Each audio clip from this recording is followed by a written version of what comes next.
So at times, if you are going to swing for the fences, and Mark, you believe that based on you flicking back to other people rejecting you for whatever reason, you were flicking back in your emotional history to when you were being rejected and flicking up those feelings, those emotions, saying, my gosh, it might happen again. And all this happens in nanoseconds.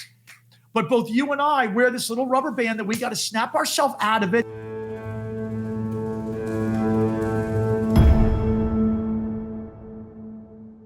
Hello and welcome to this week's episode of Empower and Elevate podcast. Joining us today is the CEO and partner of the Pacific Institute. With a unique background in both his family's funeral business and global consulting, he has helped organizations and individuals unlock their potential by reshaping their beliefs. As a TEDx speaker and an expert in human performance, his insights on mindset shifts have influenced Fortune 1000 companies and beyond. Please welcome Mark Pansiera. Welcome, Mark. Thank you, Mark. Great to be with you. Great to have you. Great to have you. And, just a few weeks ago, we saw you live and in person at a conference I was at. And we had the opportunity to speak, and we got you here today to talk to us a little bit more. Looking forward to it. Thank you for having me. So, Mark, let's just jump right into this. So you explained in person that you have a past in a family business. And if I remember correctly, it was in the funeral business, correct? Mm-hmm. Spoiler alert. Spoiler alert. All right. So talk to me a little bit about that unique environment, a funeral business, because it's very unique in itself. Yes. And how did that shape you as an individual and your approach to life and leadership? Oh, what a great question. Very profound. It nurtured my caregiving spirit. I was never asked that question before, Mark, but No that is my unequivocated answer. I'm a caregiver at heart. I love helping others. And generationally speaking, I'm a third generation funeral director, owner of a network of funeral homes here in South Florida. My wife, Tiffany, now leads the businesses, and my son works with her. Our son works with her, fourth generation. But once again, generationally speaking, I was born into this movement, born into this journey of caregiving for others during the worst episode of their life, the loss of a loved one. And I just have so much empathy for those that are just distraught and beside themselves, not knowing what to do. And in funeral service, you provide people the tools of what to do at the death of a loved one, but it's very transactional. The death occurs, and there's certain things that take place, and then the event is over. Well, I was all about not having the event be over and making sure that the caregiving journey continued after the funeral transaction, if you will. Okay. And so we established a program called Wings of Hope, a grief recovery program, in order to give people the tools to traverse, the cataclysmic emotional event of the death, and grow into this replacement picture beyond the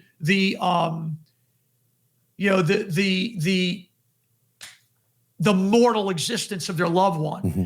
and really celebrate the life that was well lived and celebrate their memory. So I went on a journey to create that experience, to give people the tools for transformational change beyond the mortal existence of their loved one. And it worked. It worked. What was interesting, though, is that beyond just the caregiving journey of it's not the end, it's really a new beginning. We just have to celebrate the life well lived of this individual, celebrate their memories. Well, I wanted to give people the tools for transformational change forever, not only in their grief recovery journey, but in their life journey.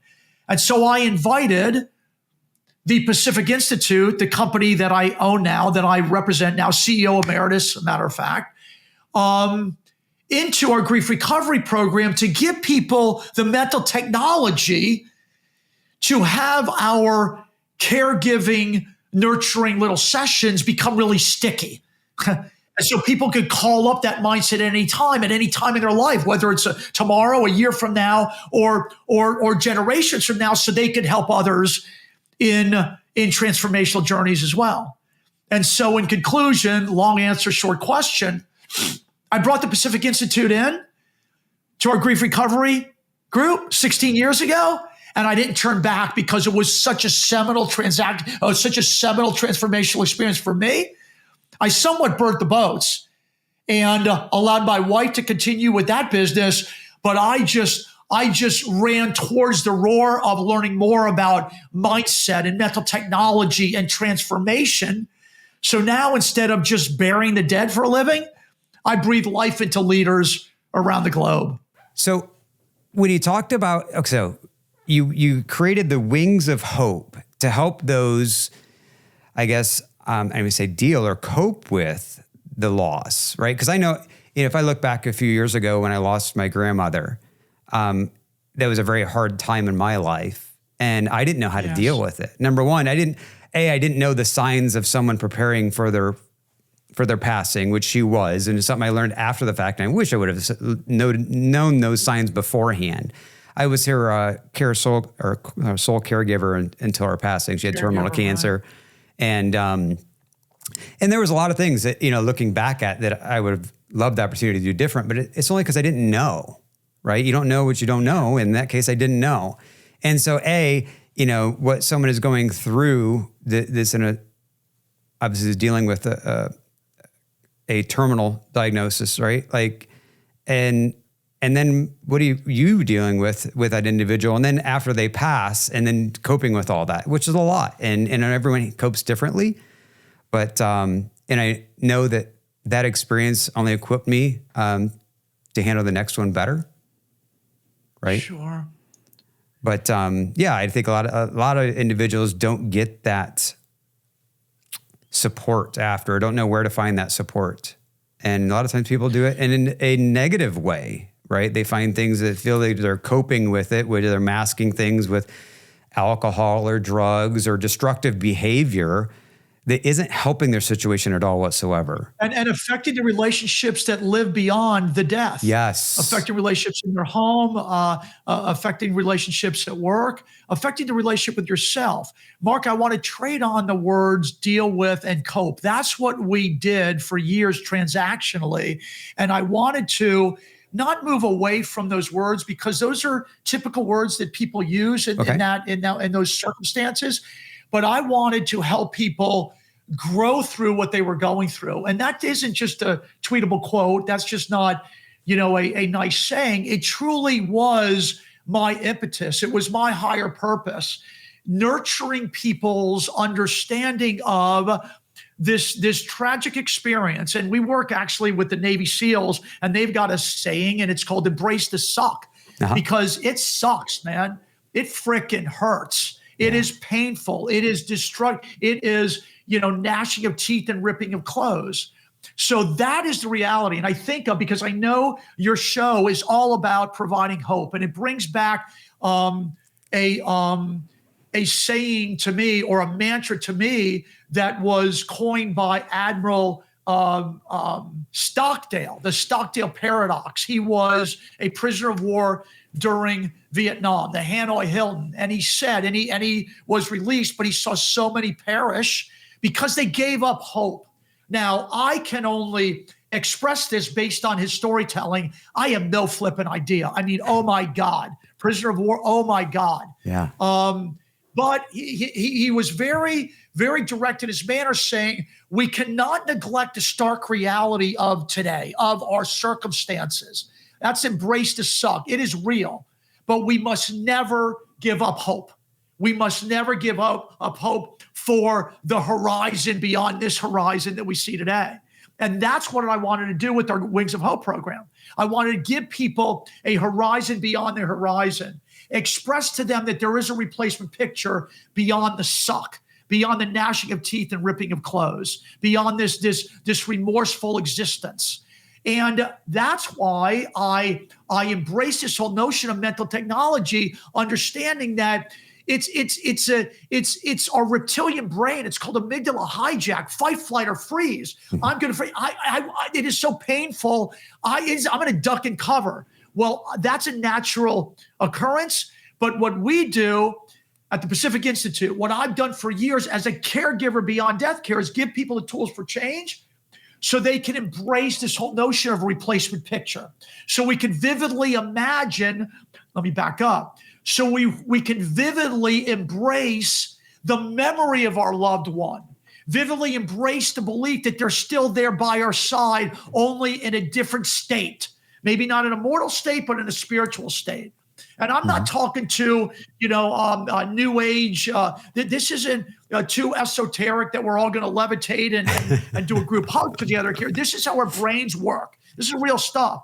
So embracing the memory of their loved one so they can really endorse and aspire to the very love that still remains, but not in a mortal way, so they can be expressive to those that they're still in mortal relationship with, and share that love with others versus being lost in the grief. So that's what I did there, but I could only do it there based on this incredible mental technology through the Pacific Institute, because this is how our brain works. And that's why I mentioned before, going from burying the dead to breathing life into leaders around the globe.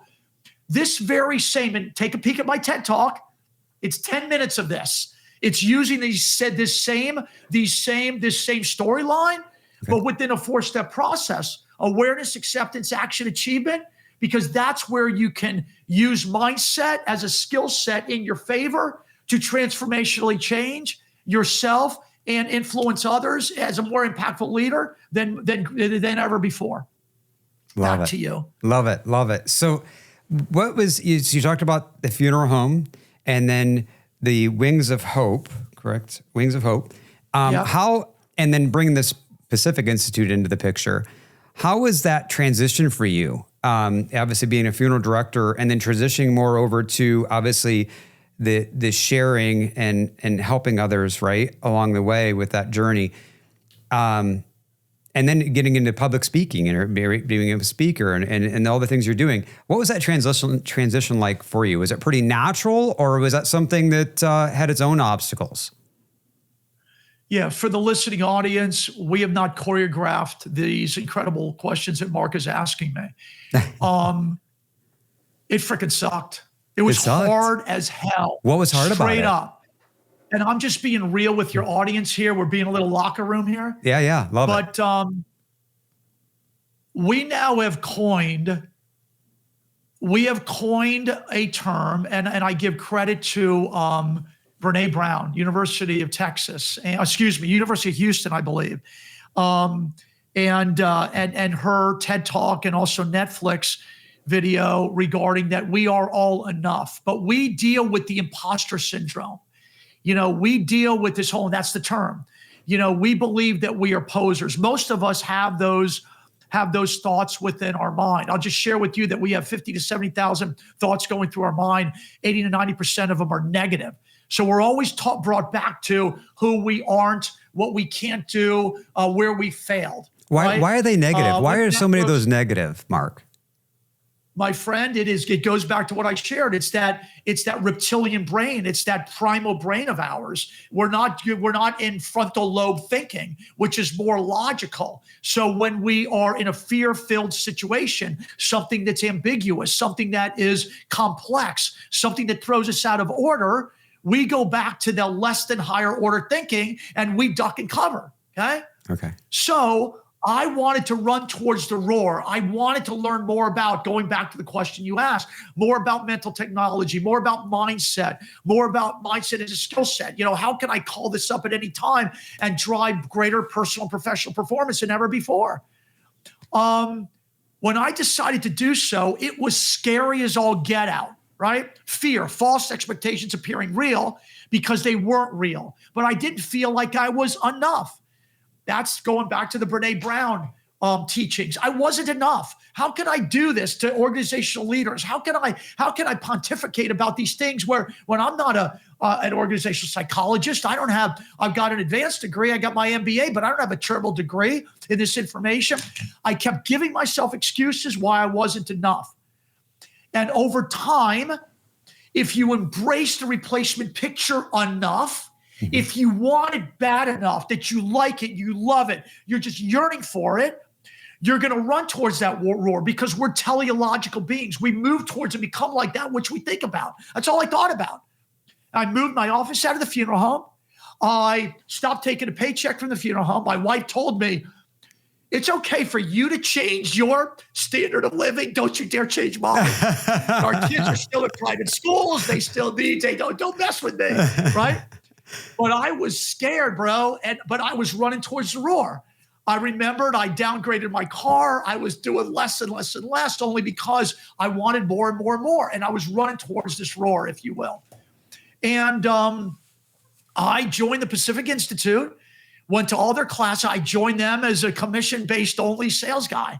Okay. And I traded on my network and funeral service. You usually build a lot of friends and family, and I did a lot of friend raising throughout my career. All right. And just traded. So I traded on those relationships, and I said, try this stuff on for size. I served on hospital boards. I served on municipal boards. I said I was just giving it away for free. Try it. And I was the head, ambassador evangelist. And son of a gun, if it didn't start to work. And oh my gosh. But then you're out of that tightrope. You're out of that, you're out of that growth edge. Am I going to fly or am I going to fall on the jagged rocks below? But I just kept doing more and more and more, going deeper and deeper. And fast forward, I ended up rising to the level of CEO of the organization. And now I'm the majority owner of this extraordinary company. But answering your question, how was it? It was tough, bro. And I want to say it was a bitch, but I don't want to say that online. Well, I appreciate you being real with us, right? Because that's one of those things is hey, I'm transparent. And there's things I say on this that I haven't said to anybody before, right? So it goes back to going, we're here to be real. And we talk about being genuine, transparent, and all these other things. But, otherwise, this isn't a production, right? This isn't some kind of scripted act, right? We're here to have a candid conversation and be real. So I'm going to point out something you mentioned. I've heard it come out of your mouth like 3 times, the run towards the roar. And you and I haven't spoke about this, but we talked about our mission of hope, but our mantra for the whole podcast says run towards the roar.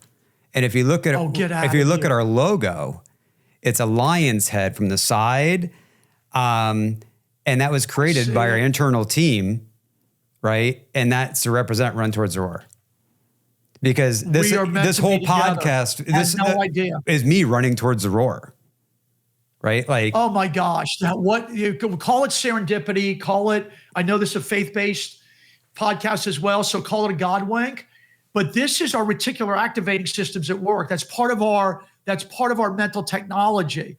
And so there's a connection, and it happens non-verbally, that allows things like this to happen. And you should probably tell now, I didn't know this story, but you should probably tell now about when we were at the Big and Taylor Business Group, and God bless them. And I was so honored and pleased to participate there as the keynote and in the workshop. But to the point, tell a story about you coming up and asking me to participate in this podcast. Yeah. I mean, you ran towards the roar. I did. That was another instance where I'm sitting there in your workshop and it's wrapping up and I'm sitting there going, I had obviously I was blessed to be able to listen to you run through basically your keynote at a more of a private scenario with my peer group in Denver months before. Yeah. But, and then it was a great refresher plus to get to see you live instead of trying to do it over Zoom. Right. But I'm in your workshop and as it's wrapping up, I'm like going, I really like Mark and what he has to say. And I think there's a huge value to our listeners and audience and I would love them to hear Mark and speak on these things. So as I sat there and go, but I'm going to go ask him and he's going to say no. Or once we talk about those negative thoughts, right? Like that I don't want to be rejected, right? And we trust me, we've had some, we've thrown some invites out and we've had people go, oh, you're not big enough. Your podcast, you need to be at this level before we'll come on. Right. And I'm like, okay. So, sometimes you get that, or people that, no, that's not my thing. I don't get into the podcasting. Oh, okay. Right. So instantly I'm setting myself up for the rejection and going, well, I'm not going to go ask him. Right. So I sat there and I'm like, no, ask him. And then I fought with myself.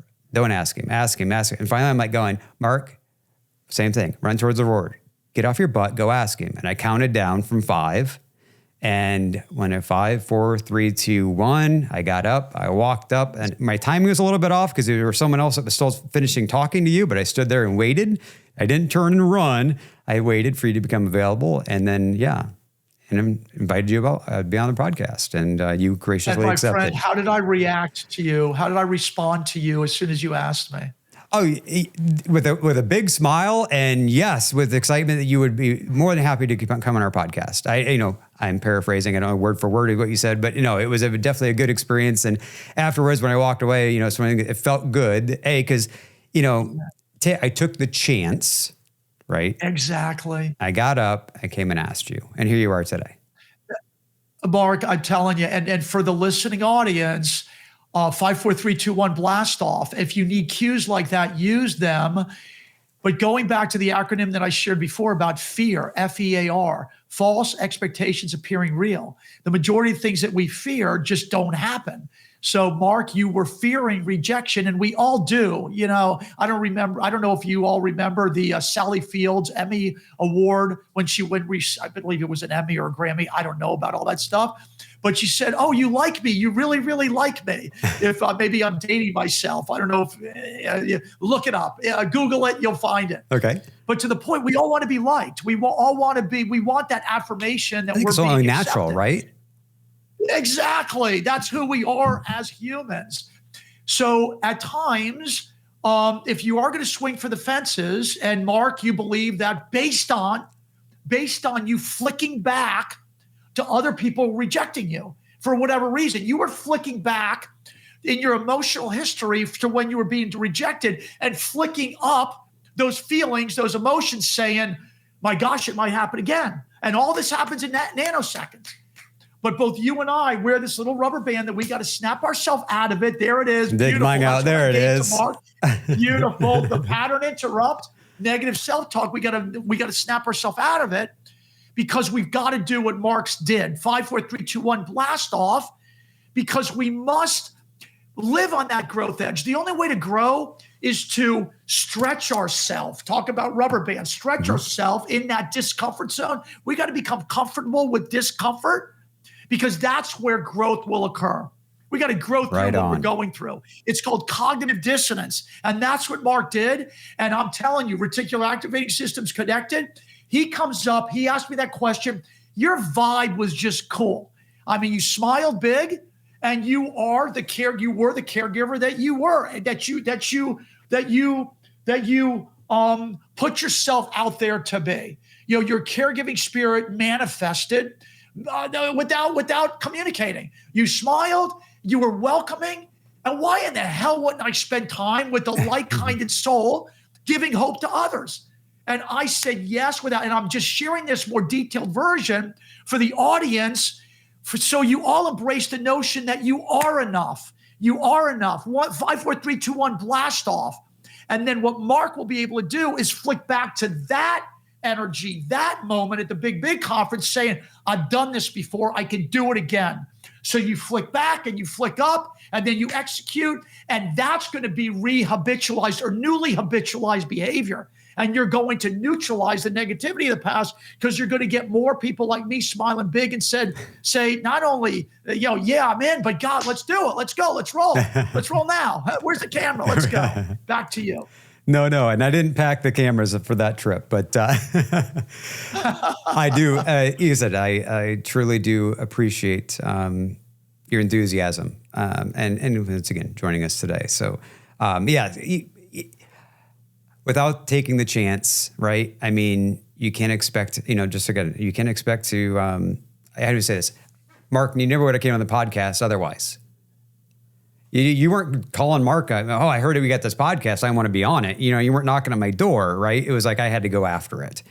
And I know, like I said, anything in life, My right? brother, It goes, you I have don't know to if it's a push this Michael outside the Jordan. cup, and you got to just do it, right? You got to take that chance. Absolutely. And I don't know if it's basketball. I think it's basketball. I'm not going to say it's Michael Jordan, but every shot you don't take, you're going to miss. Now that sounds like a Yogi Berra-ism, but if you don't take the shot, you're going to miss it. Yeah, I believe that's Wayne hell, Gretzky man, right? in hockey. Is that reference? I'm pretty sure. Okay, touche. There we go. Yes. I knew it tied to athletics somehow, some way. You miss 100% of the shots you don't take. That's it. Thank you. There you go. That's even better. That is the saying. Thank you. No, I mean, but a lot of things, we just stop and you say, get out of that headspace you're in, whatever that thing is, right? And say, stop, take the chance, right? You can't score unless you try to shoot. Touche. So, no, right on. No, thank you. You're taking me back to the moment and time when in that session and coming up and talking to you. So, when you talk about, you mentioned blind spots in the past. You talked about blind spots, and can you talk to us more about the importance of eliminating those blind spots when it comes to resistance and mindset? Yes, certainly.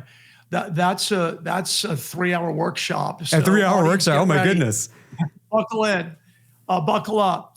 So there's something that is actually a phenomenon that happens in our thinking process. It's called scotoma, a scotoma moment. And that is a cognitive blocking out of something that's right in front of you, something that's hidden in plain sight. For the audience's benefit, I'll just use glasses as an example for those of you that wear glasses. Where are my glasses? Where are my glasses? You walk by a reflection in a mirror, they've been on your head the whole time. Or, where are my car keys? Where are my car keys, especially nowadays with the fob? Well, they've been in the center console the whole time, or they're in your pocket, or they're in your hand. Mm-hmm. But it's something that is right in front of you. You just can't see it. So that's natural. So we need to always practice appreciative inquiry, asking ourselves, am I seeing everything that needs to be seen? Do I have all of the intel that I need? Now, going back to my funeral service story, the organizational psychologist, Dr. Joe Pace, that came into our funeral home grief recovery program from the Pacific Institute actually taught us about scotomas. And he put us through a scotoma exercise, and I failed.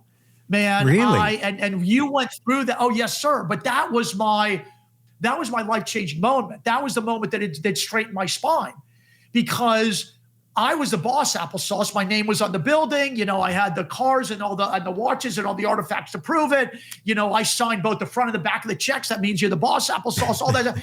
But I got the wrong answer in the scotoma exercise. But there were people around me that got the right answer. And it's not a test in IQ. It's a test in perception. Are you seeing all that's out there to be seen? Now, you stepped through that exercise with me in our events. What's interesting is that it works every time, because we all don't see the same thing because of these cognitive blockages, if you will, in our line of sight from seeing to perceiving and then believing. I'm going back to the belief thing in a moment. Mm-hmm. So it's vitally important to realize that we all have scotomas. Problem is, we just don't know where they are. Okay. But where we typically have scotomas and where they can be uncovered, where we can be scotoma busters for one another, is to look in the crevices or around the corner where you're working really, really hard and you're just not creating breakthrough. It's like the same thing over and over again. What is it? Einstein, help me. Doing the same thing over and over again is the definition. Expecting a different result is insanity. Insanity. Definition of insanity, right? Yeah. So where are you doing the same thing over and over again, and you're just getting the same result, and you think that you should create breakthrough, or where you really believe you could be superlative, where you want to go from good to greater, great to greater, but you're just missing that oregano, that secret sauce, that mm-hmm. little added pixie dust, if you will. So that's where you usually have scotoma moments. And oftentimes you can't see them on your own. So you want to use an advisor or a coach or ask your significant other, or mm-hmm. just ask yourself, get reflective. What might I be missing? Because therein lies limiting beliefs. because you're going back in your emotional history toolbox and you're using the same logic that you've used in the past, whether it served you there properly or not, and flicking up, as I mentioned before, into your current reality, and using that same logic, making a decision, but expecting something different. So the intention is to go from those limiting beliefs. Where do I have my limiting beliefs? And then go through this process to basically hack your mind and affirm a liberating belief.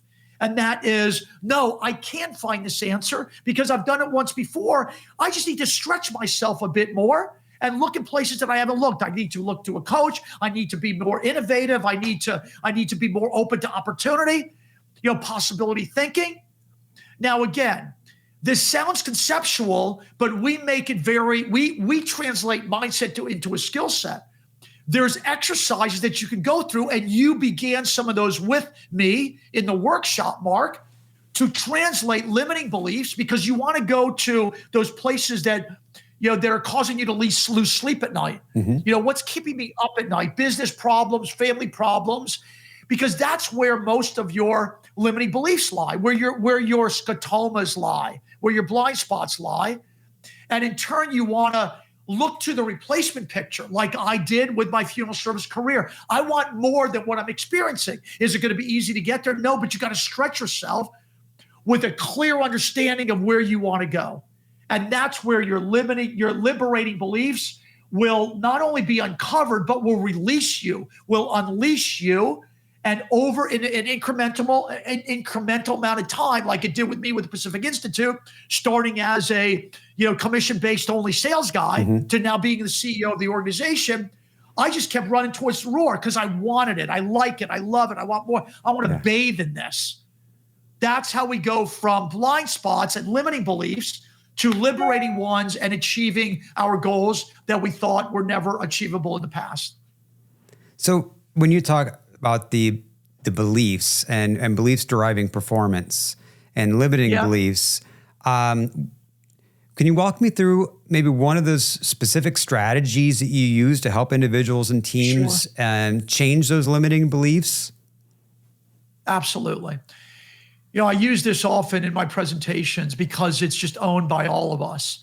And a limiting belief is, ready? Yes. Drum roll. If I want it done right, I need to do it myself. Yep. Guilty as charged. Yep. Way too often. Exactly. Did I tell myself that, right? Or it's easier just to do it yourself than deal with whatever comes out of that, or the things you have to fix or many monitor. Permutations. Permutations, iterations, evolutions of the same concept. Yeah. If I want it done right, I need to do it myself. Okay. Whether you're leading your family, let me back up because with kids, I've got 3 of them. So it's like, man, gosh, I know as a parent I've said that, but no, we need to nurture our children so they can be self-sufficient. So it's not like an entitlement program. Dad's going to do it for you. No. Whether you're leading your family or leading an organization of 10,000 strong, we all suffer from that limiting belief. If I need to do it right, okay? Well, I'm going to ask you all to consider that you are the head coach for your family, for your team. What does a head coach do? Puts together the game plan and coaches others up, the players up, to an ability to go and execute the game plan. The coach doesn't get out there and play the game, right? Right. So whether we are literal head coaches in that vein or psychologically oriented, metaphorically speaking, head coach, believing in others and the flip of, if I need to do it right, I need to do it myself, with the positive affirmation or the limiting belief, the mind hack is, I am a great head coach and my people are good enough because I'm good enough to lead them to doing it themselves, doing it successfully, and celebrating the success once we've arrived. So it is, even if it doesn't exist, it is, no, my people are good enough because I'm good enough to get them there. No, and if I'm a leader, I got to impact change in a way that I'm leading them to do the very things that I'm doing now, because me doing all working in the company limits me from working on the company, and that's not the strategic position that I must fill for the organization, nor do I want that. So it's these very things that we want to embrace, but we're stuck in these limiting beliefs. So we want to go from, if I need to do it right, I need to do it myself, to no, I am an able head coach. My people are good enough. And because I'm good enough, they're good enough to get the job done that I've been doing through time and memoriam. So it's now time for them to do that job because I'm good enough, and it's proving to me that they're good enough. Do you find the limiting belief, you talk about, what be the most common limiting belief that you see in your profession, but do you see that limiting belief, does it repeat itself regardless of the level of leader you're working with, whether it's a small business owner or if it's a Fortune 1000 or whatever type of company? Do you find the same common limiting belief? Yes, and there are others, but I wanna touch on what you scratch the itch of, and that is, do you find it all the time? And I wanna sort of extrapolate, big word, but I wanna build a bridge to how long does it have to last? Okay. Well, it only has to last as long as you're going to tolerate it. And this comes out of James Clear and Atomic Habits. Oh, great. Yeah. Because mindset is the collection of our habits, attitudes, beliefs, and expectations. But beliefs are the driver of the others. If you have a belief that you can set a goal and achieve it, you're going to create habits to prove that to be true. And so you need to create cues. This is Clear's work, James Clear. You need to create cues, that are data points for you to rehabitualize your very thinking. So that is one cue. Who is the highest performer on your team, whether it's in a family or in a group of 10,000 employees, it's 10,000 on the org chart. Mm-hmm. Who is the highest performer? I'm going to go and I'm going to solicit and elicit the best out of the performer. So I'm not going to do this task any longer, and I'm going to coach this person up to do this task, and I'm going to liberate myself. That's data point number one. We're going to make sure that person does what they are now under my charge to do, and get her done, execute in a way that I expect, and we're going to celebrate that success because that's one data point. Okay. And then we're going to trade on that data point and go do it with another, because 2 data points starts a regression line. 2 data points starts a new habit. 3 data points, 4 data points, we've got to habitualize the new belief. But the only way you can do that is to go and make it tangible. So you can't just sit there and wish in a thought bubble, oh, my team is good enough. You got to go execute. You got to go do it. Awareness is the first step in recovery. No, I've got that pathology. I believe that I'm the only one who can do it right. Well, geez, man, that's not going to be able to help me scale my organization. How am I going to get the other people to do it right? Well, I'm going to believe that they have the ability to. If not, they should be in your organization. You onboarded the wrong people. Right?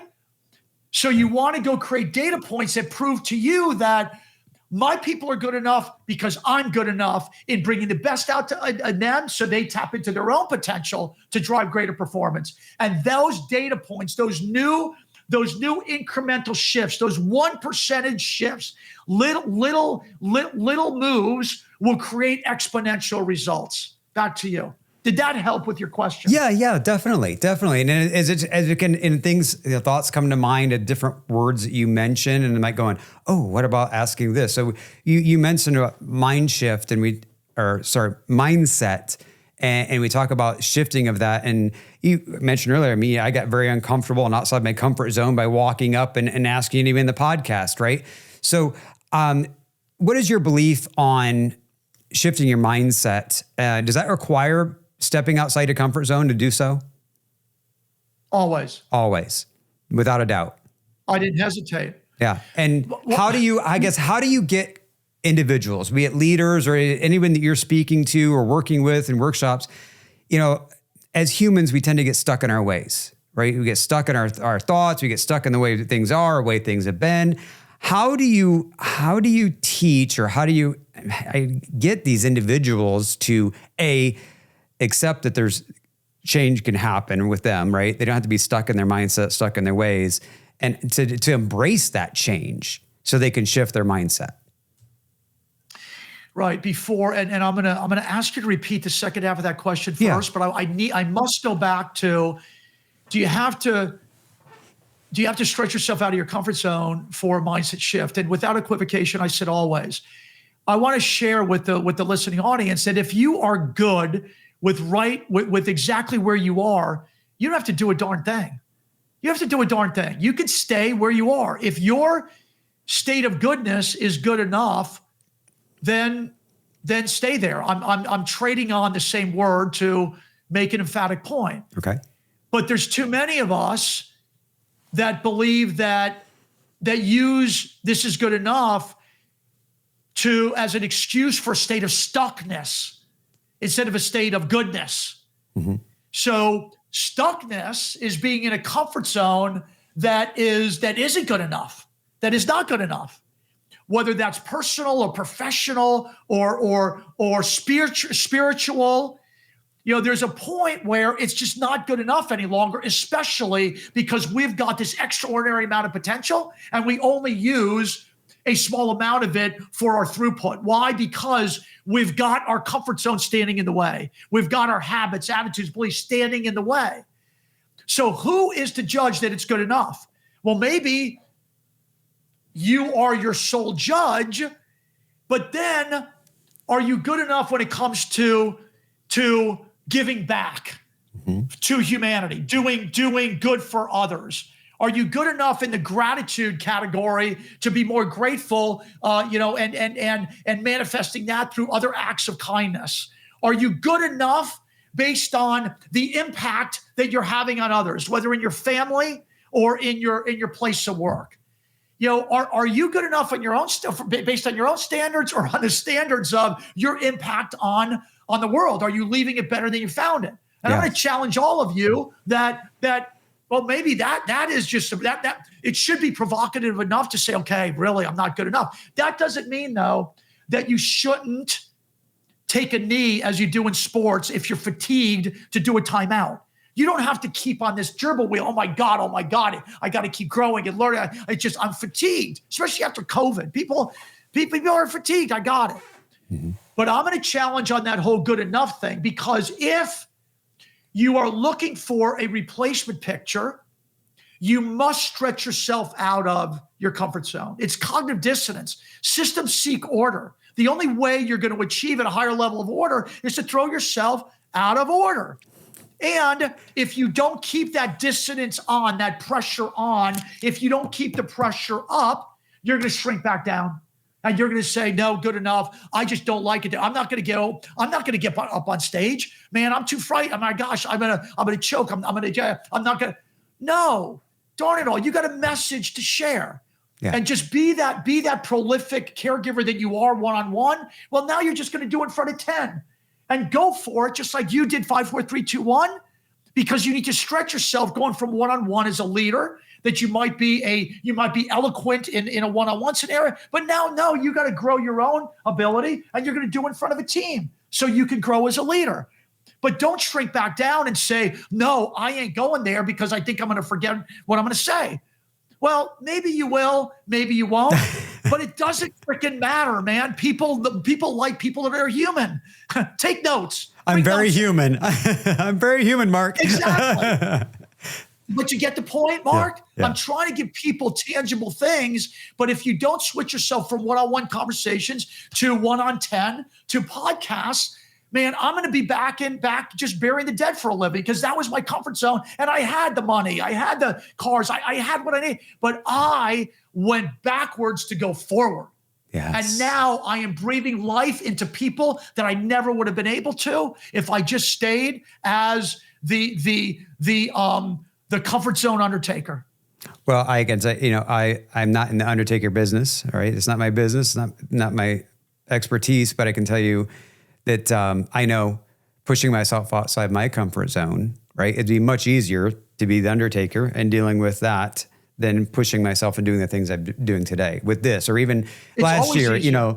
It was at Chicago, Louisiana, and Florida, as far as getting on stage, whether it's doing a solo workshop or if it's, I just totally lost my derailed there. See, being real. Or a keynote yeah. I mean, it's all those things that going, that's scary. I'm just saying that's scary. But without doing that, like, how would you ever, how can you ever possibly improve or get even semi-comfortable with it without doing it? My friend. And so, yes, yes, and yes. And we're talking about presentational activity. Yes. But just in general, it's how our systems work. And I will also say for the audience that it doesn't take such a huge stress or stretch that you become fearful. You're not going to go from one-on-one to 1 to 50,000. I mean, that is just unrealistic expectations. And if you ever want to consider it, you're never going to get there, and you're just going to always shrink back down and say, oh, I didn't hit my goal. Well, your goal was unrealistic. It needs to be incremental. It's goal setting theory. Proximal goals lead to distal goals, long-term goals. You need those short-term wins. Mm-hmm. But the whole notion of a stretch, it needs to cause euphoric stress. Eustress, EUSTRESS. So it's not what keeps you in bed, what keeps you awake at night, and it's that dopamine hit that gets you out of bed in the morning. It is what gets you out of bed in the morning. It's that 5, 4, 3, 2, 1 that helped you blast off to come and chat with me. Because we've got a CVS, Walgreens pharmacy in our mind. We can control our mind. Do we want cortisol to build up, and that's the stress hormone, or do we want dopamine, adrenaline? Do we want norepinephrine? We want to get that runner's high. I want that. And I live like this. I don't, I got my black coffee, but that's a comfort zone for me. That's it. But I'm not caffeinated. I start at 4 o'clock in the morning, but I roll like this all day.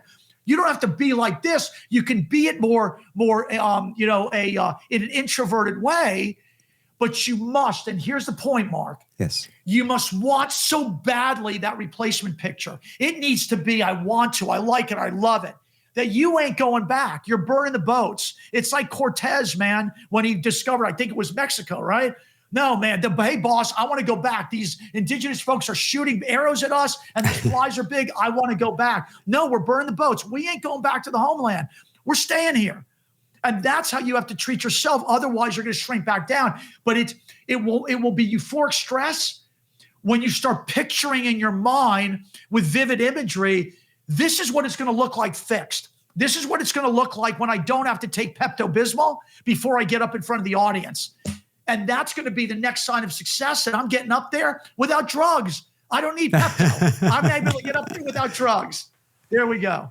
Yeah. So you mentioned dopamine, and I'm just curious, is there any risk if you start embracing that hit, right, by doing those things, is there any risk of needing to constantly have that feeling, that dopamine hit when it comes to doing the next thing, and doing the next thing?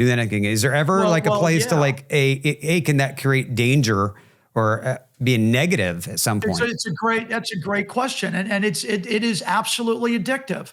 And hence the reason why pharmaceutical drugs or non-pharmaceutical drugs can be addictive. I mean, all of it is as leaders, we must be intentional as it relates to our desires. Is this pathological? Is it about such competition that it's I win, you lose because I'm better than you? Or is it an affiliative movement and that we're going to achieve together, thinking of a work setting kind of scenario. Mm-hmm. So all of my accomplishments are because I want more medals. I want to be out there as a swashbuckler and always winning. Winning matters. Or is it about achieving together? Well, that's servant leadership. So I want to be addicted to, I want servant leadership to be addictive, because then I go from winning on my own to breathing life into others, so they achieve more than they ever could experience, would ever imagine to experience. And so my dopamine hits change. James Clear talked about, because this life-work balance actually, he's a researcher with Gallup. I'll think of his name in a second, but everybody's talking about life-work balance or work-life balance. I don't believe it exists. I believe it's a fallacy. It's more of life integration. Well, and what Clear talked about, Marcus Buckingham is the researcher from Gallup. But Clear talks about front burner, back burner. Sometimes we need to have more focus in certain areas of our life. But at the end of the day, is our achievement, does it have the right spirit of intent? Or is it just to get the dopamine hit? Does it have the right spirit of intent when it comes to wholesomeness and goodness for me, so I can serve others? Wholesome and goodness, so I can show others greater levels of gratitude, so they can embrace this notion that gratitude is the unyielding fuel for courage. So they're more grateful, right? So I don't. There's times where I have to slow down just because I'm tired, but as long as my adrenaline hits or have the right spirit of intent, then I'm okay with being addicted to that. But I also am self-aware enough to not allow them to be pathological. And that's all based on how I'm impacting others with my own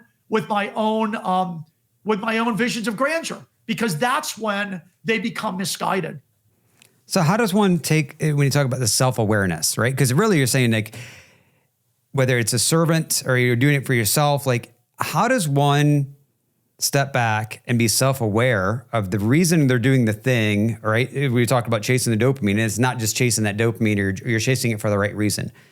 I guess, can you summarize how one would reflect on that self-awareness? Sure.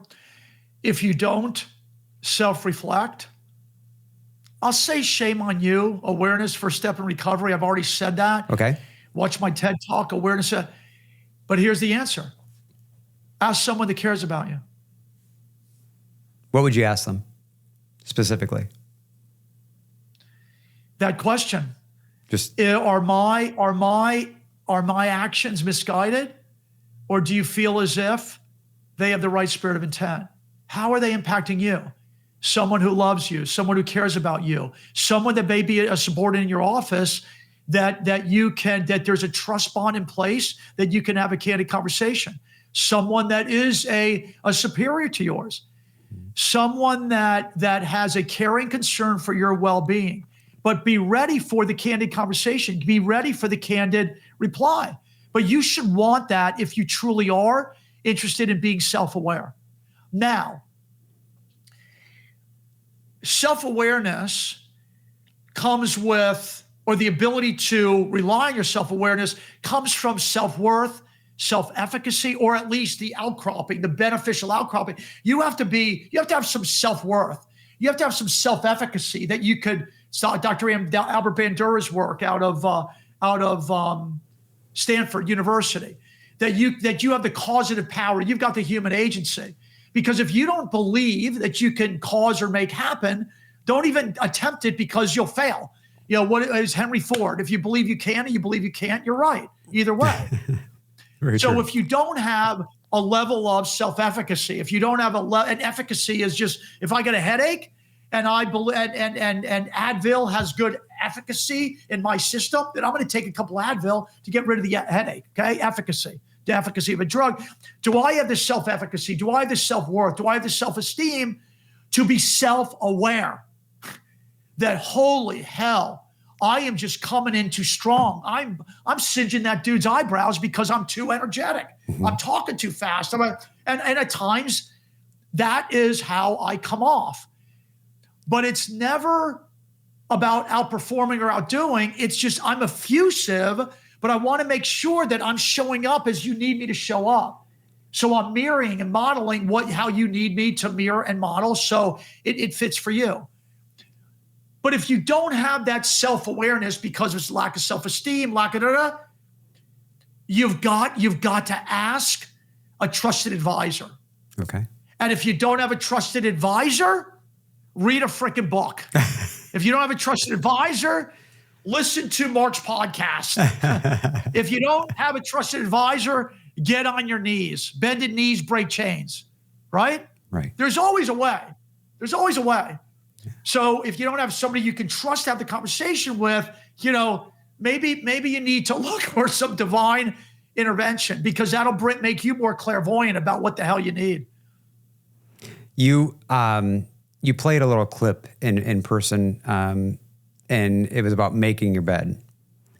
And yeah, I know you said, but I can tell you that goes through my head every morning now. Just FYI, every morning. That sets the tone for the day, right? You achieved or you accomplished that thing. You started your day off that way. What other, I guess it is, can you give me 3 other practical steps an individual could use or utilize or practice on a daily basis to help start controlling those thoughts that we're starting our day with, to help with positive mindset? Sure. I'll muster up 2 more. I'm gonna give you one most important one, but just to put it in context for the audience, Admiral McCraven, decorated Navy SEAL, extraordinary warrior. He did the commencement speech at his alma mater, University of Texas, in 2016, and his commencement speech was, he challenged the audience: if you want to change the world, start off by making your bed every day. 20-minute commencement speech. You can Google it, look it up, YouTube. Then there's a 6-minute version. I showed the 45-second version, which at the beginning clip, to make the point to the audience to say, we're not looking for these cataclysmic quantum changes. I'm not asking you to go there when it comes to what might be standing in your way as a limiting belief. What is one small data point that we need to scratch the itch of, okay? Start self-examination around. So that's the point. You got this decorated Navy SEAL, just extraordinary warrior, prolific leader, telling us just to start the day by making it. Why? Because it's something that you can control. It's something that you can accomplish. It's something that if the day just goes to crap, I'll say it, you can when you come home, at least you see something that you accomplished that day that you can still feel somewhat accomplished about, right? And you can repeat it again the next day, the next morning, right? Yes. So it's under your control. To all of those who don't want to make their bed, don't want to make your bed, fine. But what can fill that space for you? Okay. So just want to put that in context. What I'm going to submit to you as it relates to a practice, you can use it for yourself. You can use it raising your children. If you have them, you can use it with raising your team, nurturing your team. And that is 5, 4, 3, 2, 1. That's a Mel Robbins thing. Look it up, blast off, get out of bed in the morning, plant your feet on the ground. Here we go, drum roll. I become present and I say, what is something that happened yesterday that I'm pleased and feel accomplished about, no matter how small it is, that I want to have happen again today?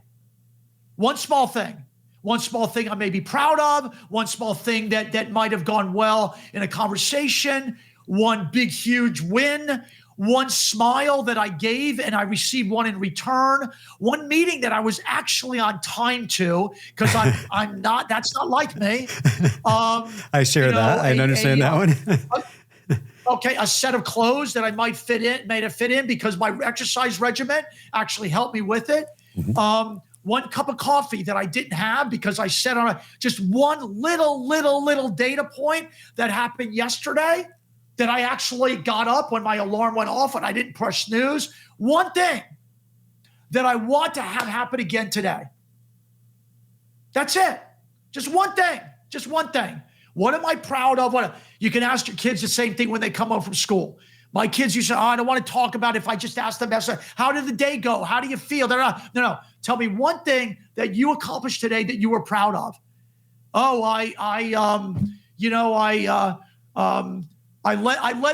was asked by the teacher to lead the class line going into the lunchroom. Something. Okay, cool.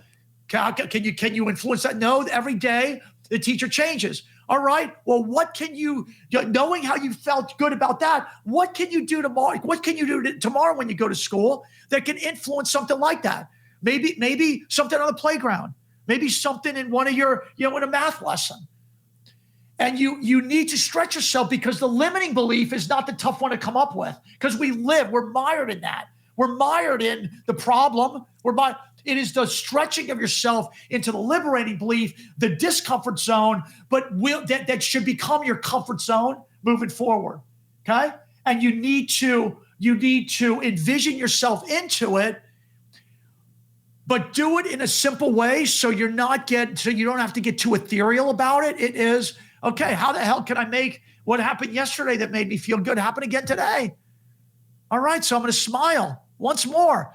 I used to never smile. I smiled once, it worked out. I'm going to smile twice today. That's it. I'll conjure up more for you, give you more, but it is what happened that I can repeat and celebrate again to create more data points, to create a trend or a regression line, if you will. So they're habitualized, so I don't have to think about them going forward, because the brain loves habitualized thoughts. They're labor-saving devices. The brain doesn't have to think about it. It just goes into subconscious competence mode. That's what we want to do when it comes to breaking habits that aren't serving us any longer. Did that help? Yeah, certainly. 100%, certainly. So we talked about data sets. And obviously, in my mind, that's something that's measurable. And we're talking about the mind shift and that change. And especially when it comes to business, not only business, but in our personal lives, how do we, how do we define what is measurable? Well, that's a good question. It's a great question. What's interesting is that we use, and I think you were in our workshop, the SMART goal setting construct, SMART, and the M is measurable in specific, measurable, attainable, relevant, and timely. Okay. So we actually use that as a part of our construct to go from awareness through acceptance. I'm aware that I got an issue. Acceptance, I want to change it. And then the action, because you need action. Lao Tzu, a Chinese philosopher, journey of 1,000 miles starts with the first step. You got to get her done. You got to act. You can't just have a thought bubble and wish it upon yourself. So action. So how do you make it measurable? Well, that I'm gonna lay that back off on the audience, because it's measurable in whatever way you want to count, and that whether that is making your bed every day. Well, hell, the measurement is it's freaking made, right? There's a data point. When it comes to a KPI at the office. Well, are we using software? Are we using a spreadsheet? Do we have OKRs, objectives and key results? And so there we're going to measure against tangible signs of success or lack thereof. Heat map, red, yellow, green, right? It's measurable. So it is up to beauty's in the eyes of the beholder. So build something that's beautifully measurable, right? When I say right, who the hell? I mean, I just came up with that. Now what I'm thinking of is I'm in agreement. I'm agreeing though, Mark. I mean, it's I like, agree. holy hell. Yeah. But think about this. Michelangelo, he created David in Florence, Italy. That beautiful statue, 20 feet in the air, just incredible rendition of a man, right? And it was in marble sculpture. He said, David was in that block of marble all the time. I envisioned him. He was there. I had to chisel away the stone to release David, right? So where the measurement is, it's already there. David's there. That's the measurement. It's there. It's Wizard of Oz. You already have it in your mind. You got courage. You got a heart. You've got wisdom. You already got it. So what tangible signs do you have to freaking get? Do you need a clock to remember? Does everybody remember the Wizard of Oz? The wizard gave the Tin Man The Tin Man needed, what the hell did the Tin Man need? A heart, I think. Well, he gave him a clock, so it ticked. So he hurt his heart. And the straw man needed brains. What did the wizard give? The straw man. He gave him a freaking diploma, right? What did the lion need? He needed freaking courage. Yes. What did the wizard get? He gave him a medal that said, courage, you are courageous. And then, hey, go and act as if. You already got it, what's in with you. So measure it. You need the medal, you need a freaking ticker, you need a diploma. Define that on your own. And you can see how effusive and energetic I get about this.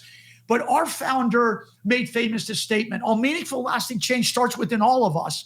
My famous statement is, we've got the tools of change within us. It's our job to find them and use them. Get off of our duff, man. Get off our duff. Get her done. No, great. So help me understand you personally. How do you maintain your growth-oriented mindset and balancing everything? You know, you talked about the other businesses and your career, your family, and your own personal, development. How do you maintain all that? Yeah, again, great question, Mark. I'll say all of the above, but I'll get more specific.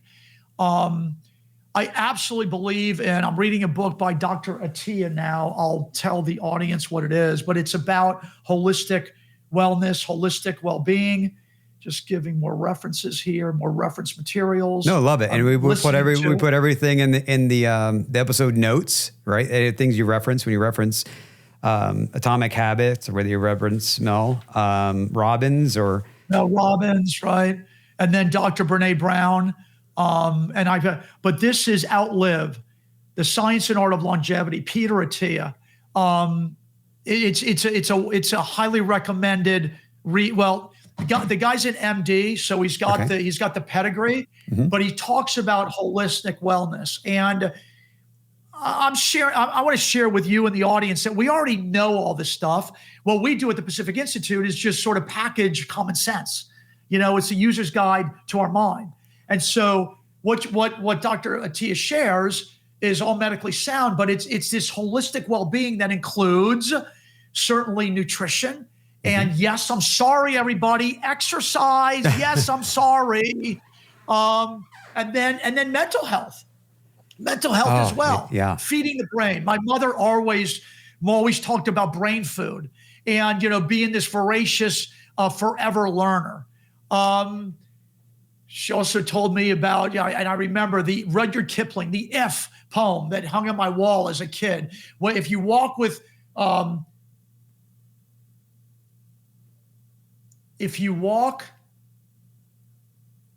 walk with and never lose the common touch. If you can walk with kings, but never lose the common touch, you are a man, my son. That's the last stanza. So what are we talking about? It's self-reflection.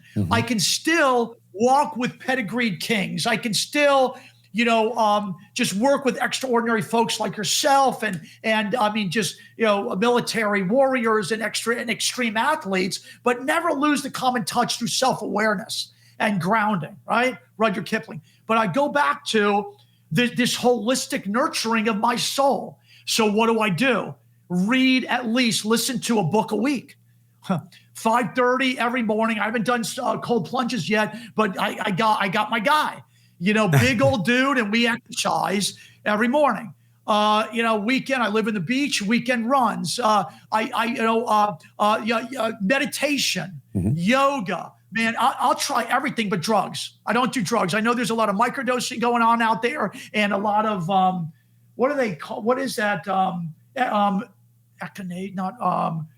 Ayahuasca. There's a lot of that stuff like microdosing hallucinogens. A lot of that stuff going on. I mean, and I'm talking about advanced people, because what happens, it gets you back to your subconscious in a medically induced way, or I should say in a chemically induced way. Well, I do that through my own breathing practices and all of the like. I mean, I do my best to fuel my body with the right nutrition.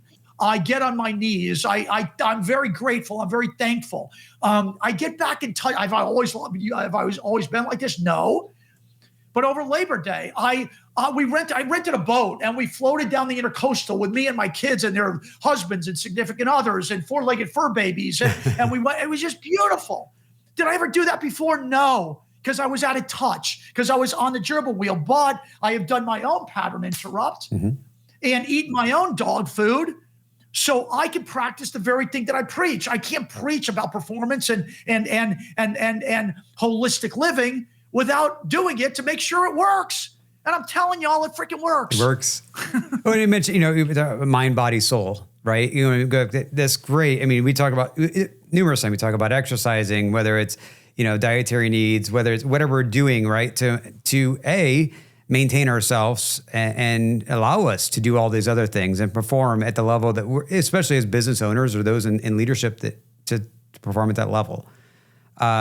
We can't, I can't live off Doritos and pizza and all these other things and expected to perform at the level I need to perform, right? In my business, in my personal life. I mean, even though those things are great, and trust me, I love my sweets. Like I could live, sweets first, then meal, but you got to resist that and go, okay, moderation. A good dessert is better than a fabulous dinner anytime. That was my mantra. What I want to do though is share for those that should only start the journey by that first step of 1,000 miles by making your bed. I used to not be like this. I was part of a generational business, and when you're on third base, baseball analogy, sometimes you think that you hit the triple. Bro, I didn't hit the freaking triple. If it wasn't for my grandfather, if it wasn't for, now I quadrupled the size of the company, but if it wasn't for my grandfather back in 1932 in Westerly, Rhode Island, that founded the Pansiera Funeral Home, and then my father and mother coming down here as entrepreneurs in Southeast Florida and establishing it here, would I have been on third base? So, I had a less than mentality, but I was just in a comfort zone, and I had all the artifacts and bling to prove that, okay, well, I'm serving on this board and these people like me. And then I'm asking to participate in this organization. And then I'm getting this award, whatever. And by the way, I'm just going to say it straight up. I also was a professional drinker. I was freaking great at it. And I loved it. I freaking loved it. Never did drugs, but damn it all, I loved it. And I was good at it. But then it just didn't serve me anymore. And I'm sort of thinking, I'm thankful about it, because the mornings after, it was difficult to transition. I remember, though, I used to use this quote by Winston Churchill: pity the man that never drinks, or pity the man that doesn't drink, because he never feels better than he does when he first wakes up in the morning. Because think about that, hangover, when you got a hangover, you just get, but you manage through. And this isn't a tale of woe. It's just, as you get older, it didn't serve me anymore. And but I'm so glad I went through my own pattern interrupts. But the only way it happened, Mark, is because my forehead was bleeding. Do you know why my forehead was bleeding? No, why, Mark? Good setup, thank you. Because I was beating it against the freaking wall, thinking that I could just do this same stuff over and over again, and I would still be on this upward trajectory. But I said, man, if anything, I'm sliding backwards, and I'm really not tapping into and shame on me. I've got more gifts than and that's what happened in that scotoma moment in the funeral home. And now my head doesn't bleed anymore because I don't beat it against the wall. And you stole my question, because I was curious what made that change, right? Like at what point in your life did you say, hey, it's not serving me? And I think a lot of things in life, I think I myself know too, I need to reflect more on things in life and go, is it serving me? Whether it's the thing I'm doing, whether maybe it's a relationship you're in, the friends you keep, clients you have, all those things need to be run through that same thought process. Are they serving me? And I think too, am I serving them? Part of me would say is like, it has to be, maybe it's not all about me. Am I doing them a disservice by staying in this relationship or doing this thing? Or beautiful. I love it. And I look like a bobblehead doing this. I mean, love it, love it, love it. Is it serving me? And yes, you're right. Or am I so negatively, or how am I serving them? And it could be very toxic. But I have a scotoma because I'm the Mac Daddy. I'm the market maker. Everybody looks to me and offer advice. Everybody wants me sitting at their. No, I was on the wrong side of ego. And you know what? A shout out to a dear friend of mine from Australia, Jonathan Grabner. He wrote the book, The Other Side of Ego. I believe that's the title. But I actually tapped into him. I did a TED Talk as mentioned, and the damn thing went viral because of his support. It's all about mindset. It's this, instead of an hour and 16 minutes, it's 9 minutes. But this dude told me about his journey, and he was just a loving, giving human, but he was real with me, and it helped me. He put the mirror in front of me in a very a coaching forward way, but with appreciative inquiry, asking the question and asking, is it serving you anymore? But how is it serving others? How are you impacting others? And that's where the rubber met the road. Okay. Am I serving my wife properly? Am I serving my children properly? Am I serving my team properly? So thank you for that comment, for that mention. Right on. Well, it kind of throwing it out there, and because I feel it's also important. So you mentioned ego. That's a tough one. I guess from them is how do you, once again, the constant serving me. It feels like it's feeding myself, feeding my ego. But how do we keep that ego in check, in a sense, right? And we don't become self-centered. Certainly. All about others, all about others-centric. That doesn't mean, though, and everybody says there's no I in team. I actually disagree. Because if you don't put the oxygen, what does the flight attendant say when you get on a plane? Put the oxygen mask on yourself first. Why? To help others. So I needed to be in a better state to actually understand I was on the wrong side of ego. That it was all about me, and all it was about me winning and it at risk of others losing. But I'm the apex predator. So how can I make sure that I'm serving others so they're elevated? And that is what gives me joy now. That's why I also create a succession plan for the Pacific Institute. Extraordinary new CEO, Richard Resnick. I'm now CEO Emeritus. He's building out an extraordinary team. But I knew very much Goldsmith, what got us here won't get us there. I mean, our founder, Lou Tice, did an extraordinary job. He was an extraordinary founder. I mean, just bizarre success from the 60s through generations, decades, to when he passed away in 2012. And me and as a part of the investor team, or I should say successor owners, we bought the company. But there was still so much legacy that was we were still steeped in legacy. Okay. But then COVID hits, black swan effect, and we were resting on our laurels. We weren't stretching ourselves. We were resting on Lou and Diane Tice's extraordinary successes. But COVID hits. We're a high-touch consultancy. We don't even know how to spell Zoom, and we're still using fax machines. And we're talking about being a transformational company. Man, we're still using the abacus. We're still very analog, if anything. shoebox.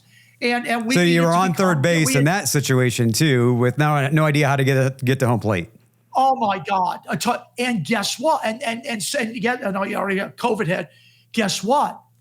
The partners looked at one another and said, "Man, we got to do something about this. Otherwise, we're going to flame out. There's going to be a supernova event." Yeah. Who's going to be the CEO? Son of a gun. And it wasn't exactly like that. It was a bit more treacherous along the way. But I said, I'm in. That's a dude who didn't think he was enough going from funeral service to this. Now I'm the freaking CEO. You got to be kidding me. And I want to use another word there. You got to be, what in me, right? But 4.5 years, we went from uncertainty, complexity, forced innovation, black swan event, fragility, to surviving and thriving. What got us here, and that is getting rid, like the monkey going from that vine to that vine. Uh-huh. We were in midair. It's like, holy, are we gonna make it, right? Yeah. We not only grab that next vine, but we're now going to the next tree because I helped the company, along with my great partners and a great team, to get through the last 4.5 years. But I know what got us here, me, isn't going to get us there. And that self-awareness on the right side of ego is I'm fanning the flame of these other extraordinary leaders, standing down as CEO emeritus, if you will, and being this brand evangelist in a way that I can go back to my caregiving roots. Wonderful. And so I don't remember what the hell you asked me early on. It's not important anymore. Okay, well, thank you. But it is, about the wrong side of ego or the right side. How do you get to the right side of ego? It's realizing ego isn't sure. Are you going to be the king of the mountain and watch this company go out of business slowly? Are you going to be the apex predator and just rest on your laurels and think that you're really achieving when growth is stagnant? You know, revenue's the same, and the only reason you're more profitable is because you cut expenses because there was too much spend before anyway. Come on, you got to be real. Got to be real. So, and by the way, I don't believe money's the most important thing, but I think it's right up there with oxygen, because without it, you can't pay the bills. You can't make payroll. So don't think that everything that I'm talking about is just esoteric happy talk. No, you got to get real about transaction. And what I know with being on the right side of ego, it opens up your mind. I mean, your mind's eye is on a 360, and you're more intentional, and you understand the artful balance in performance. You understand bringing out the best in others, and you embrace leveling up others, which then might put you in a different position out of the limelight, but you are more fulfilled and more what's the word? You flourish more than ever before because of the greatness that you have coached in, up, and out of these others. That is the right side of ego. Yeah, right on. So you mentioned, when we've talked about it, the Pacific Institute multiple times. But so it's in your words. Would you share with the audience exactly what the Pacific Institute does? Surely. We train people how to think. Simple as that.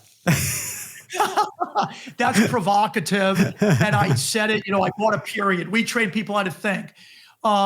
We give people the tools to move from, to influence their thinking, to move from, their comfort zone to becoming extraordinary. But all kidding aside, we package cognitive science. We package cognitive concepts to provide leaders the tools for change at the belief level, because all leaders are looking for behavior change at the belief level, and then provide them guidance on how to translate belief change into behavioral transformation and organizational performance, all through assessment, because we've got mindset assessments, cultural assessments, that we measure the gap between current mindset and where you want to go, current culture, where you want to go.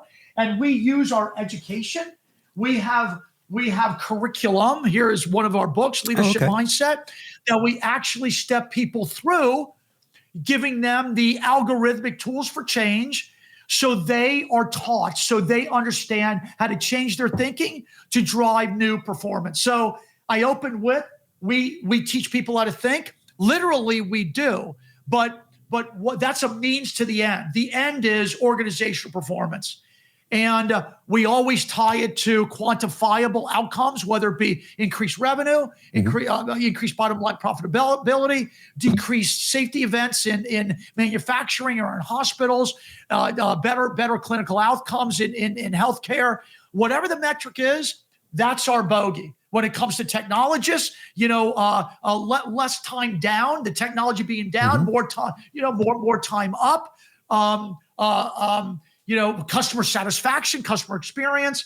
So it always relates to quantifiable results, but netting it out, we provide leaders the tools for change as it relates to their thinking and how they can train others to think, so beliefs are changed at a transformational level to drive new behaviors and new outcomes. Okay. Well, that sums it up. And then, so with that, now, how do you scale? Is it a 1-to-1, a 1-to-many? Is it a 6-month program? Are you contracted to come in and do whatever, 1,000 leaders within an organization? How does that work? Mark, another great one. We didn't choreograph this, but we actually have online programs. It's called Invent Your Future that folks can go through our program in a self-sustained or kind of like a self-paced type. Self-paced. That's the term I was looking for. Self-paced. I will tell you though that our programming is most beneficial when you have a guide on the side, when you have a coach. Mm-hmm. So we have online programming with a coach to help individuals, but we also work in transformational. We provide transformational programming as well that addresses the whole organizational ecosystem and work with companies for years as we continue to drive organizational performance, their markers, their bogeys, if you will. Yeah. So 1-to-1 in a time certain, or through a progressive longevity based on organizational transformation, cultural alignment tied to functional performance in organizations. So 1-to-1, 1-to-many, or our whole company to large companies. Gotcha. Did that answer your question? Yeah, definitely. And then, you mentioned pandemic and having to, obviously, the Zoom concept and changing things. Post-pandemic, obviously, you've got these programs you're talking about that you can do online, right? Self-paced programs and things. What was the biggest challenge and shift in your organization to focus on the post-pandemic leadership? Okay, internally or externally or both? Let's deal internally to external.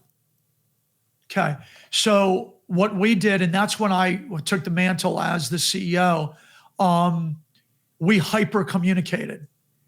We were all in new territory, right? We were that monkey midair, but we provided as much certainty and security via communication based on our current reality.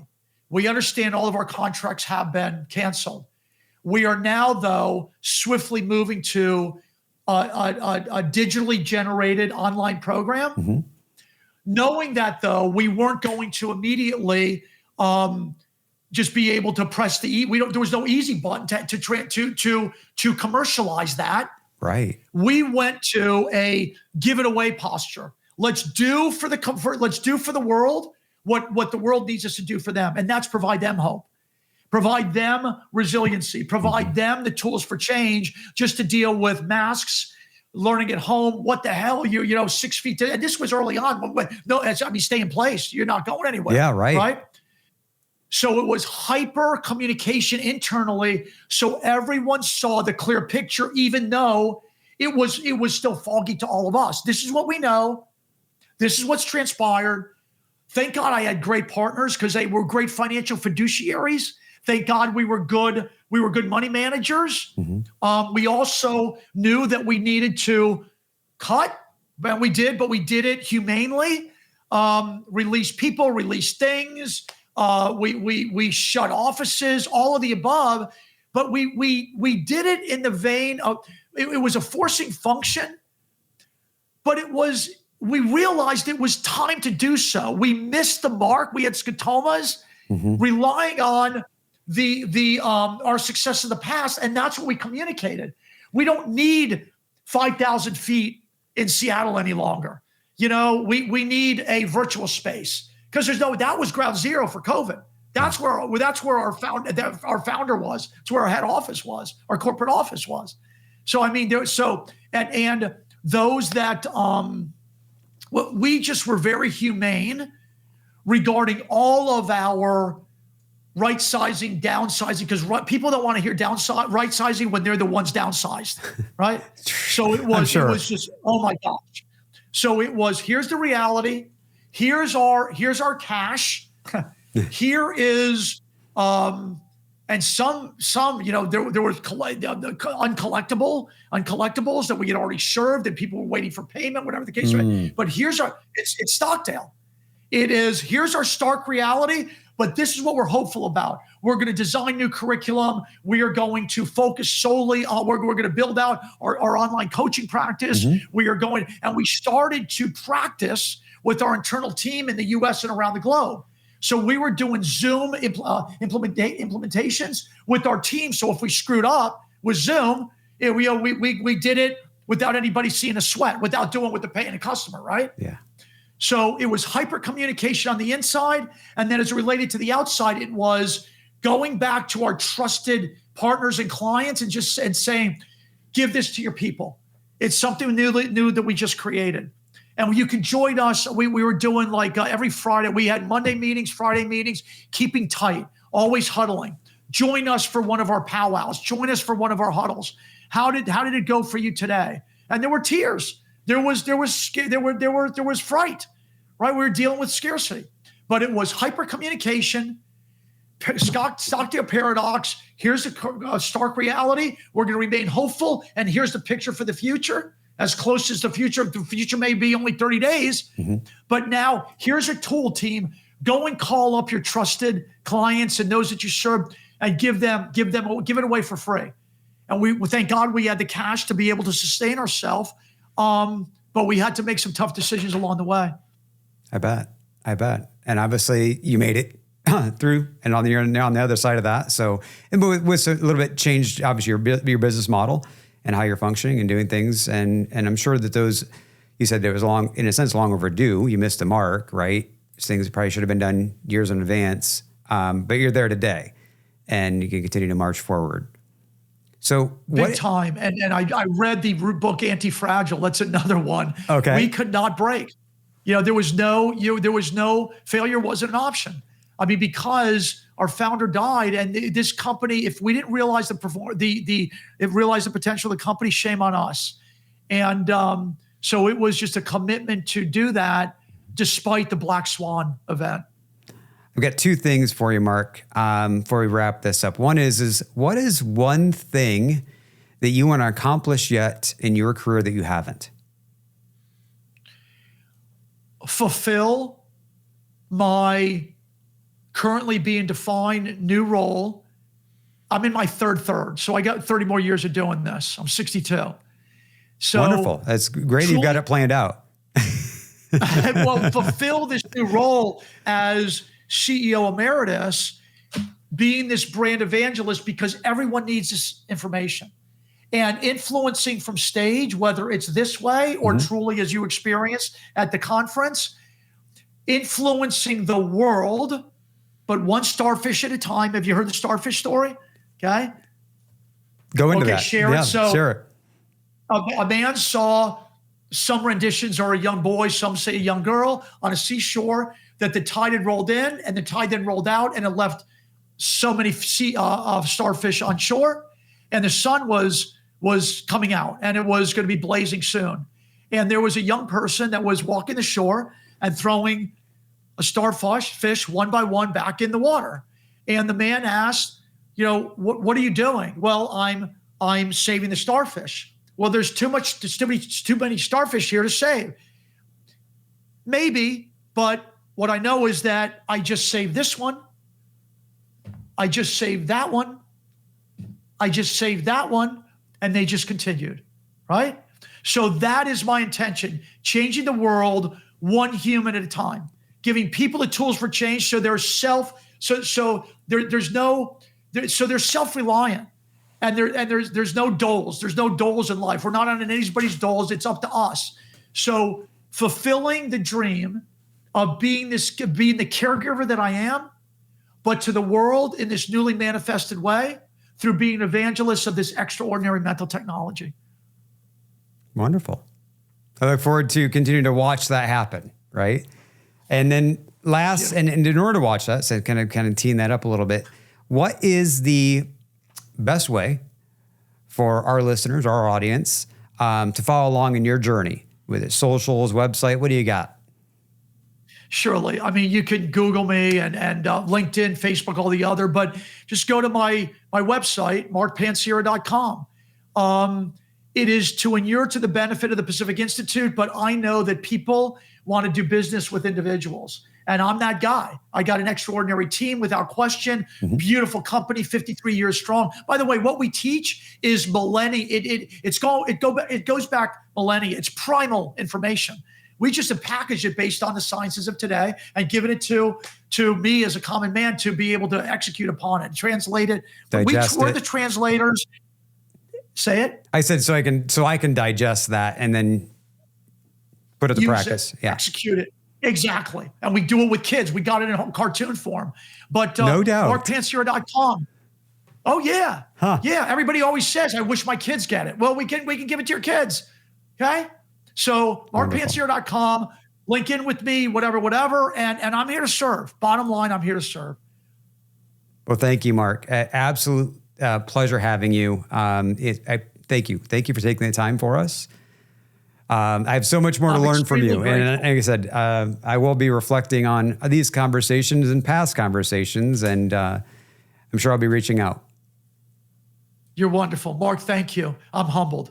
Peace. Awesome. Have a great day. Hi, I'm Mark Thomas, founder and CEO of Current Tech Solutions and Cyber Guardians. If you or someone you know could benefit from our cutting-edge IT and cybersecurity services, we'd love to help. Our expertise in securing your business with AI precision ensures that you're protected and empowered to thrive. Reach out to us today to learn how we can secure and elevate your business.